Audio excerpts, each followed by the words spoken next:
ಸೂರಜ್ ರೇವಣ್ಣ ವಿರುದ್ಧ ಅಸಹಜ ಲೈಂಗಿಕ ದೌರ್ಜನ್ಯ ಆರೋಪ ಕೇಳಿಬಂದಿದೆ. ಇಂದಿನಿಂದ ಆರೋಪಿ ಸೂರಜ್ ರೇವಣ್ಣ ಅಸಲಿ ವಿಚಾರಣೆ ಶುರುವಾಗ್ತಾ ಹೋಗುತ್ತೆ. ಈಗಾಗಲೇ ಸಿಐಡಿ ಕಸ್ಟಡಿಯಲ್ಲಿರುವಂತಹ ಸೂರಜ್ ರೇವಣ್ಣಗೆ ನಿಜವಾದ ತನಿಖೆ ಇವತ್ತಿನಿಂದ ಶುರುವಾಗುತ್ತೆ.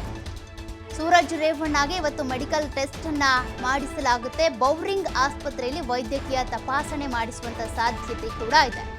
ಯೂರಾಲಜಿಸ್ಟ್, ಫಾರೆನ್ಸಿಕ್ ತಜ್ಞರು, ಅದೇ ರೀತಿಯಾಗಿ ಫಿಸಿಷಿಯನ್ಸ್ ಕೂಡ ಟೆಸ್ಟ್ ಅನ್ನ ಮಾಡ್ತಾರೆ. ಮನೋವೈದ್ಯರಿಂದ ಒಟ್ಟು 8 ಬಗೆಯ ವೈದ್ಯಕೀಯ ಪರೀಕ್ಷೆಯನ್ನ ಮಾಡಿಸಲಾಗುತ್ತೆ ಎನ್ನುವಂತ ಮಾಹಿತಿ.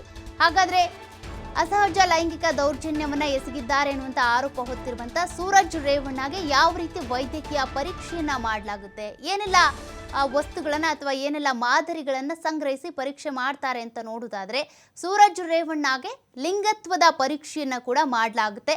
ಲೈಂಗಿಕವಾಗಿ ಸಮರ್ಥತೆ ಇದೆಯೋ ಇಲ್ವೋ ಅನ್ನೋದ್ರ ಬಗ್ಗೆ ಖಾತ್ರಿಪಡಿಸ್ಕೊಳ್ಳುವಂಥ ಪರೀಕ್ಷೆ. ಇನ್ನು ಕಿಡ್ನಿ, ವೃಷಣಗಳ ಪರೀಕ್ಷೆಯನ್ನ ಕೂಡ ನಡೆಸುವಂಥ ಸಾಧ್ಯತೆ ಇದೆ.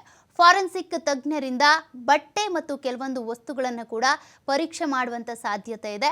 ಇನ್ನು DNA ಸೇರಿದಂತೆ 8 ಬಗೆಯ ಮೆಡಿಕಲ್ ಟೆಸ್ಟ್ ಅನ್ನ ಸೂರಜ್ ರೇವಣ್ಣಗೆ ಮಾಡುವಂಥ ಸಾಧ್ಯತೆ ಕೂಡ ಇದೆ. ಇವತ್ತೇ ಬೌರಿಂಗ್ ಆಸ್ಪತ್ರೆಗೆ ಕರೆದುಕೊಂಡು ಹೋಗಿ ಇಷ್ಟೆಲ್ಲ ಟೆಸ್ಟ್ಗಳನ್ನು ಮಾಡುವಂಥ ಸಾಧ್ಯತೆಗಳು ಇದ್ದಾವೆ.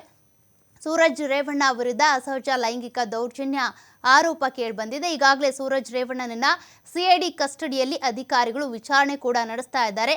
ಇದರ ಬೆನ್ನಲ್ಲೇ ಇವತ್ತು ಮೆಡಿಕಲ್ ಟೆಸ್ಟ್ಗೆ ಕರೆದುಕೊಂಡು ಹೋಗುವಂಥ ಸಾಧ್ಯತೆ ಇದೆ. ಒಟ್ಟು 8 ರೀತಿಯ ಟೆಸ್ಟನ್ನು ಮಾಡ್ಬೋದು. ಉಗುರು ಇರ್ಬೋದು, ತಲೆ ಕೂದಲು ಇರ್ಬೋದು, ಎದೆ ಭಾಗದ ಕೂದಲು ಸೇರಿದಂತೆ ಅವರ ಮೆಡಿಕಲ್ ಟೆಸ್ಟ್ ಮಾಡುವಂಥ ಸಂದರ್ಭದಲ್ಲಿ ಇಂತಹ ವಸ್ತುಗಳನ್ನು ಮತ್ತು ಬಟ್ಟೆ ಇರ್ಬೋದು, ಅವುಗಳನ್ನು ಸಂಗ್ರಹಿಸಿ ಪರೀಕ್ಷೆಗೆ ಒಳಪಡಿಸಲಾಗುತ್ತೆ.